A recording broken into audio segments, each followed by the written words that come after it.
Hello dear World of Warcraft friends, welcome back to a new video on my channel. When you see this video, the Turbulent Timeways event is almost over. We still have this week and we have next week. And that not only means that the weekly epics from the quest line will be gone for now, but also that leveling will take quite a bit longer afterwards, because you won't have the XP buff anymore. In this video, because it was one of the most common questions I got, we'll go over again how you can level up a character, or maybe even two, as quickly as possible in the final stretch. I'll show you, I'll tell you, and I hope that some of you can still secure a level 90 character, or maybe even two. If you like all of this, feel free to leave a like and subscribe. We want to go for 38,000. That would be really awesome. And with that, let's get started. Actually, the Timewalking Dungeons play an important role in leveling, but you don't just want to rush through Timewalking Dungeons. If you're saying, hey, I don't care if it takes 2 or 3 hours longer, you just want it to be easy. For you, the best option is to just queue up for one Timewalking Dungeon after another. Yeah, but it has to be said that this whole thing isn't as efficient as it used to be. So there are now other sources that give you significantly more XP. That's why if you want the fastest way, you actually use the Turbulent Timeways to stack up this buff here. The Master of the Turbulent Timeways. If you have 4 stacks of that, meaning if you've completed 4 Timewalking Dungeons, then you'll get 30% more XP. And that's also what you should do first. Stack up the buff. If you stay focused afterwards, the 3 hours that this buff lasts will be enough to reach level 90.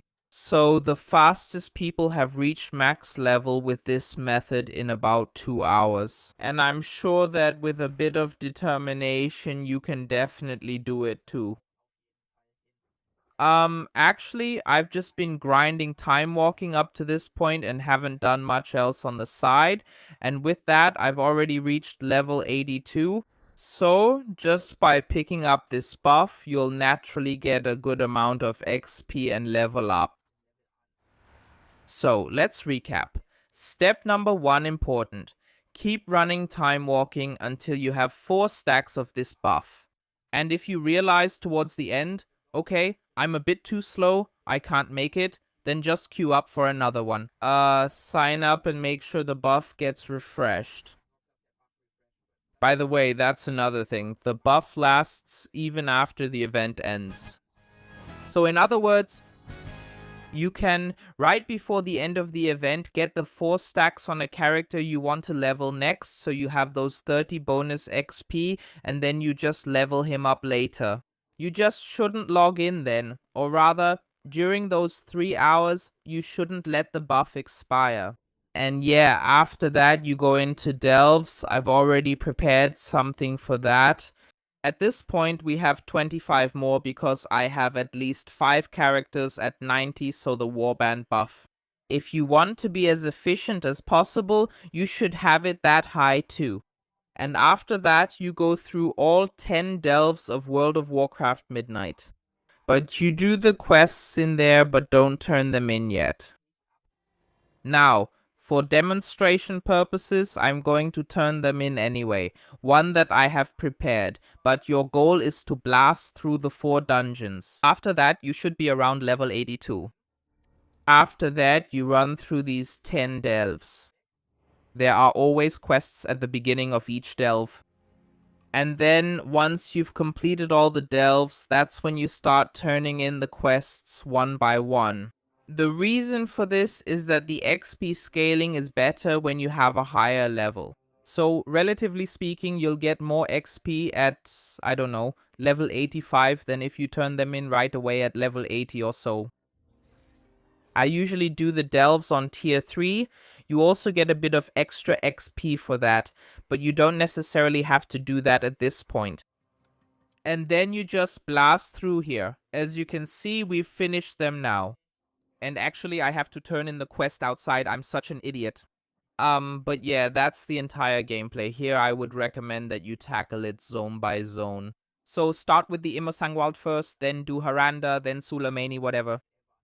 But the most efficient way is to do Immersangwald first, then go to Sulamane, and then do the other two zones that are left. And here you can see, at level 82, these quests give me 204,000 XP each. That's 10. 10 of them. You know. You get, depending on when you turn them in, but you get over 2 million experience just from these quests alone. For level 80 to level 90, you'll need a total of about 5 million XP. That means these quests alone already give you almost 50% of the XP you need, and on top of that, you collect a bit of XP in every run. When you complete a delve, you also get another bar or so as a reward, so over time, it really adds up. So that's the next part. First, grab the buff, then go for the 10 delves.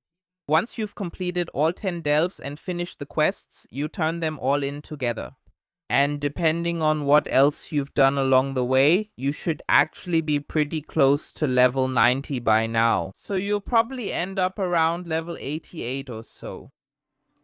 And then in theory, it's up to you how you want to do the next levels. But there are 2 or 3 methods that are very, very time efficient. Number 1 is actually your professions. So like in this case here, you can get about 1.5 more levels just from first crafts. Here too, because of the scaling, it's better to take this XP at the beginning and not at the end. Not at the beginning. So now we're going to erase this stuff here. Now we're collecting a few skill points with this. You know the whole story.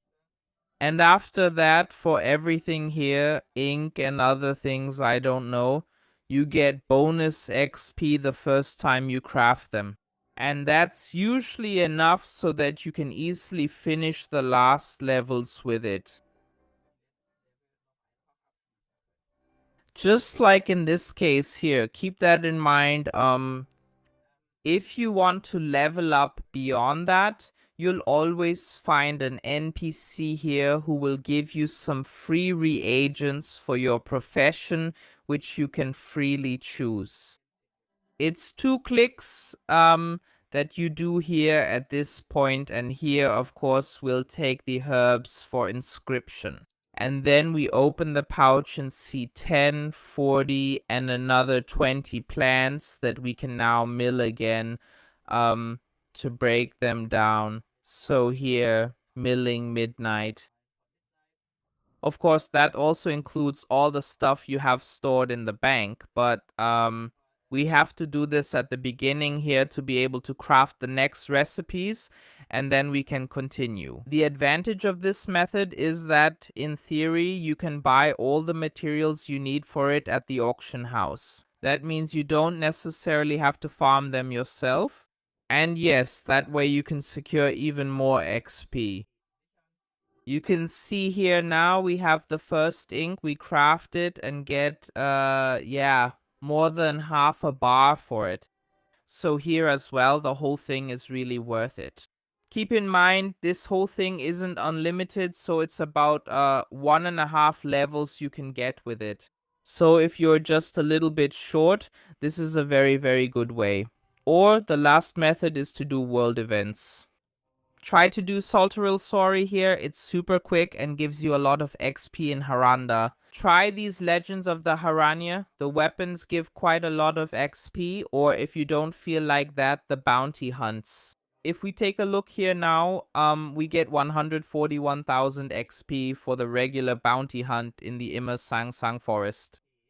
And that's for less than 5 minutes of work, so that's really efficient too. Once you've finished the regular bounty hunts, you can always accept a random bounty hunt here again.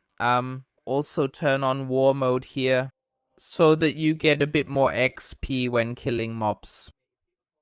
And then, if you follow all these steps, you should reach level 90 in no time. And yeah, you can do that with as many characters as you want, or if you don't feel like it, you don't have to, right? Yeah, that's it from me. I hope this helped you out a bit. If it did, feel free to leave a like, subscribe, and I'll see you in the next video. Have a great time and take care.